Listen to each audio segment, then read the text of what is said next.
Welcome back to the channel, everybody, and we have eFootball Update 4.4. So this is the first major update that I've been involved with, and in my opinion, Konami held true to sort of the analogy I always use when describing them, which is they're basically math geniuses when it comes to advanced math, like let's say trigonometry, which for your boy right here, that's advanced math.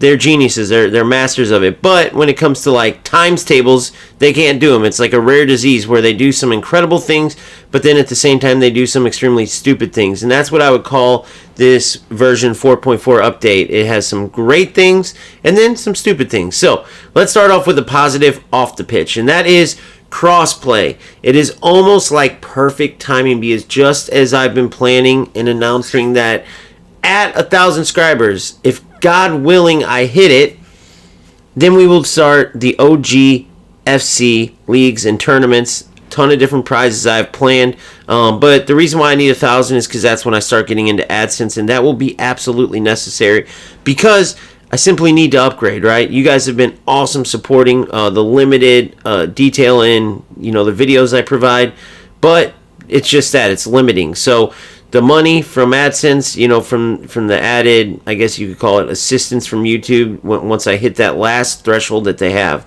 which is 1,000 subscribers. So it's kind of dumb because I'm well over the watch hours and all that needed to be a full-on YouTube partner, in which I guess you get the most perks and stuff, including the AdSense. However, with the subscribers thing, it could be as simple as like someone in your household has a YouTube account. You subscribe on their phone or ask them to do it, and they never even have to watch the videos. That number simply has to hit 1,000. Then we'll mark that I got that threshold done, and then boom, I can start getting into the AdSense, and that will directly affect how you guys receive your content. It will directly affect the tournaments, the leagues, all this stuff that we do, because every penny, I should say, that is made from this channel, from memberships, which please check out the memberships as well. Support the channel, you get a ton of perks. But from memberships to AdSense, anything goes right back into the channel. So the biggest problem with eFootball was that there was no crossplay. There was co-op, whereas like for instance UFL, which is another game, another football game I will be providing leagues and tournaments in, they have crossplay, but they don't have co-op. So now with this announcement that there will not be crossplay, everybody can participate, no matter what you have, console, even PC. Now, a side note, I think that is a negative if they included PC but didn't do what FC did and didn't give us a chance to turn off PC. If I know you, and just because of the monetization I will be doing, I'll say this, even if I don't know you, I won't ban PC players from playing the leagues and cups. The reason I even say this, though, is that I wish in divisions and events and stuff you could turn on or off whether you want PC included in the crossplay, because historically speaking, in FC, for instance, the computer users, the PC users, created a nightmare. There's always some kind of hack going on, and so many players just turn off crossplay altogether in FC, even if they don't mind playing Xbox players, just because of the PC users. And the same goes with Xbox players. Many turn off crossplay because they don't want to deal with PC. So if they don't give us that option, which they didn't talk about at all, to turn off having crossplay with PC, I foreshadow some big issues with facing PC opponents. Unless somehow Konami's got something figured out that EA Sports never did, and that could be the case. But anyway, it's overall a positive, because I wasn't looking forward to only having the PlayStation users, as far as eFootball goes, involved in this co-op and single-player league and cup journey that I will be going on. I can't wait. It's going to be a blast. And just a little side note on top of a side note, we're about 80 subscribers away from hitting 1,000. So we're close. Please keep liking. Please keep subscribing if you're new. And please spread the word. Even if you have family members, you can log on. Boom. Not even log on. Just go to YouTube. Go to my channel. Subscribe. You did me a great service by doing that. Moving on, we will stick to the positives. There will be changes in passing, which overall, I think eFootball's unique take on passing is brilliant. Some of the passing sequences you can do are great, but I do think they needed to speed it up a bit, and they didn't overall speed it up, but what they did do is they made the attributes for passers matter now with the speed of your passes, right? So, for instance, if I take Cruyff, who's got very high passing, and I play a long ball or I play a through ball or whatever, it is going to travel faster and he's going to get the pass off faster than, let's say, Vinny Jr., who has much lower passing than Cruyff, right? Obviously, it's just an example. It could be any player, but the higher the attributes, the faster the player will release a pass off of his foot and the faster the pass will travel speed-wise, whether it's a lob pass, a cross, on the ground, whatever it is. That is a huge improvement, right? And they even show video examples of just saying lower versus higher, like lower attribute passing players versus higher attribute passing players. So passing changes for the better, and you also have passing attributes mean more. So the top dominant passers in the game just got even more important, more valuable, which is a good thing. Now, aside from that, they also incorporated this into talking about the passing, which I found interesting. I thought they would make their own little category to discuss, the AI being nerfed defensively, but they didn't. And I'll explain to you what they did. They say in the title, discover more ways to set up a goal, and then it says, based on these changes to passing, so after they go into the whole passing detail, which I just summarized, they say, we adjusted how the AI of attacking and defending players deals with passes, okay? These adjustments have improved how players move to create passing lanes and how they react when receiving passes. This in turn has led to various new ways to set up a goal. So, attacking the AI changes too. So again, I thought they would go into more detail on this, even splitting up how the AI changes attacking and defending. But the biggest thing I think is going to happen is that kind of goofy animation when, let's say you play a through ball and your player's running just alongside of it or just in front of it, and they don't change their run to get the pass. It is totally unrealistic in a game that does pretty good overall. So based on this explanation, these adjustments have improved how players move to create passing lanes and how they react when receiving passes. I feel like that 100% is going to be involved, right? So now you play a ball, if they're able to just tweak their run a little bit to get it, they're going to do that. That's just my guess, though. They didn't go into it too much. On the defensive side, same thing. This is all they had for us. We also adjusted the level of pressure applied by AI defenders and the intensity of their movements when trying to block passing lanes. Now, users will rarely find themselves in a situation where it is unusually difficult to complete a pass. Try finding new routes that lead to goals. So, overall, I think it's excellent. It's just, I wish they went into more details. I think this answers kind of one of the prayers I've been saying, which is pressure tactics. They're insane. But it's also for dribbling, too. Just pressure in general. This is talking about they won't. Well, let's see. Let's read the exact words. We adjusted the level of pressure applied by AI defenders and the intensity of their movements when trying to block passing lanes. Yeah, so I take it as the defenders won't be going as crazy, running all over the pitch. What I always describe as rush, rush, rush, rush. Steal the ball, through ball, rush, rush, rush, rush.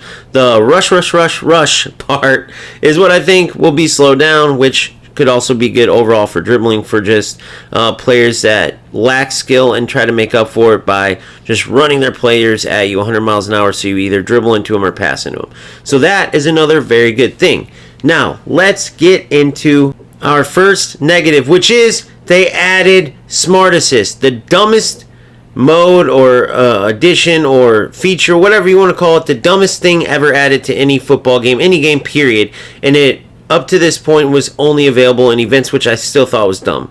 My take was only put it in versus AI mode. So if you got players that don't really want to learn and get better and better, and they want the AI to make decisions for them, right? They want to be lazy. Go ahead, use it against AI, knock yourself out. But in PvP events, you shouldn't be able to use Smart Assist, especially for newcomers that are, trying to learn and try to get better. The most rewarding feeling is when you turn a corner and now you're connecting more passes. You're making more correct decisions, right? Which leads to more goals, more wins, more satisfaction overall. Once you turn Smart Assist on and you have the AI making certain decisions for you, it takes away from that, and it also lifts you up, meaning you may make a dumb decision as far as your shot choice or your pass choice, or you may not be able to beat a defender at your current level of dribbling. The AI and Smart Assist will do the right move for you to beat the defender. They will select the right shot to select the right power. Same with passing, same with everything. It's just essentially makes decisions for you that you otherwise, may make a mistake on.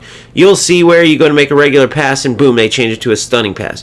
You'll go to take a, regular shot and they change it to a stunning shot, right? It's just whatever it is, they change your decisions, and so it covers for a lack of skill. Now, more skilled players will probably be fine with this. However, it's the newcomers I'm talking about. It's the vast majority of, I believe, those who will come over from UFL and follow my channel as that game continues to go down the direction it seems to be going. These players are the ones it affects the most, because newer players, that's the best feeling, because I'm one of those new players. It is no better feeling than when you're learning new things, and that goes for anything, not just football, video games, and Smart Assist takes away from it. Not to mention, an opponent that you otherwise would have beaten, been rewarded for all the hard work and effort you're putting in to get better at the game, they may beat you now, right? Because that shot that was surely going to be saved by your goalie, now the AI helps them, and now it's a goal. That dribble that was going to be stopped by your defender, the AI helps them, make the right move, and boom, now they're beating your defender and maybe scoring a goal, right? It's the same across the board with all of the features that Smart Assist helps. It just takes away from a lack of skill, and it also hurts the entire experience of improving and getting better. So yeah, maybe the most skilled players aren't worried about this. They'll do just fine. However, I'm talking about the newer players, and it goes against players loving their game. By they, I mean Konami, right? Because what I love about Konami is that, one, you can play beautiful football, and two, there's a ton of different things that create a skill gap and a ton of different areas on and off the pitch where you can learn and literally improve on your decision making tactically, on your decision making on the pitch, passing, shooting, run making, defending, the whole nine. So Smart Assist, dumbest mode ever, and now it's available in divisions as well. So now you can literally use it across the board. Players are going to be going crazy with it. Look at the stupid meta that players brought, even for, very lackluster rewards, which I'll just get this negative out of the way. No, they did not talk about, better rewards or anything about rewards at all. So that was a big bummer too. But that's all I'll say about that. Moving on, Smart Assist, the dumbest thing ever, and now you can use it across the board, and I think it's really just going to take away from the game, especially with the attraction that newcomers might have to sticking around and playing and continuing to get better. Because if you're just going to play someone that's going to use Smart Assist to make all their decisions better, you either have to use it, which is so dumb, because the whole point is you make the decisions, you make the right calls, you make if you make a mistake, you learn from it, right? Not the AI choosing the right thing for you every time. It's just stupid. So in rant on that, but I think that was a tremendous mistake. They added some small menu features, such as being able to release a ton of players at once, which was needed. Say you're going to spin a box and you get 10, 20, 30, 40 players. The fact that you have to go in later and individually click and get rid of them. Now you can do a bundle of them, which is going to be huge, a time saver. Just about more of a convenience. Same with adding player slots for backup players, stuff like that. Displaying all your team members on the screen. They talked about this for mobile, so I don't know if this will be on console, but say you wanted to, instead of going into substitutes and you have to go through and then into, now all your players, are on the front screen with your starting lineup, your manager, the whole nine, which I think is a great addition, but those are just smaller, convenience things, right? They added in Verse AI mode, which they already have in events, but they have, and this is the weird thing, you guys tell me in the comments what the difference is, but I seen they have a My League or something like that, but I guess the difference is this one's actually going to be an actual divisions, just like PvP. It's just as you move up the rankings, obviously you don't just play better players, you play better AI. Now what's going to be interesting is the rewards you get from this, because it does add depth to the game, and I don't mind playing AI, especially as I'm getting better and better. Maybe in the future it will be boring once I'm at a certain level, but I'm already playing against the highest difficulty level AI, and it's a blast, because I actually try to play football and I'm at a level where the games are still very competitive, and I'm learning a lot. So I'm gonna love it. I don't know, the more experienced players may not, depending on if there's rewards and how good those rewards are, which don't hold your breath, because the rewards are pretty lackluster in this game. And I'm literally scrolling through this live. We already talked about crossplay. That is a huge positive, obviously, besides the fact that, as far as I know, you can't turn off PC. So that's the only negative out of that positive. The new skill training program, still not as good as it could be, right? Now you can select a category when you're going skill training, right? So say I'm adding a skill, it's just a random one. It could be a defensive one when I want a shooting one. It could be a passing one when I want a defensive skill. It's all random. Now you can actually choose categories. So like shooting, dribbling, passing, whatever it is. And then that way you still can't pick your exact skill, but you can narrow it down, which is huge, right? That's a huge boost from what it was before. But I just don't understand why. Maybe they keep the random thing, but for a little more GP or something like that, you can choose the exact skill you want. I think that's dumb. They also added the ability to delete skills, which I thought they already had, but now that I recall, it's like you can go override a skill, but they didn't have the ability to delete skills that you have that you may not want anymore. Now you can do that. So if I added some skills to a player, instead of having to replace one, I can literally go delete them and then just restart with that player, or fill in the last 1, 2, 3 slots, whatever it is. So another convenience thing. Whereas the training program one, I'd say that's a tactical improvement or a player building improvement. But just a minor one, because you still can't choose your skill. It's just you can narrow down the category. So if you get, you want, I don't know, let's just say, I don't even know it, fighting spirit, right? You go to whatever category that's under now, and that way you still aren't guaranteed to get fighting spirit, but you get a higher percentage chance of getting it, right? They have the antenna now. They call it the antenna, but basically the connection bars in the top left, like on the left side of the scoreboard during games, and then after the game you can actually analyze the connection at different times, which that part I think is awesome, because you can actually tell when the game felt heavier, and you'll be able to see the connection. But one thing that I think they made a mistake on here, they should have that antenna thing before the game, or at least some kind of ping measurement. That way, just like FC, you can decline a match if you know it's going to be a laggy mess. They don't have any decline match feature, I don't think.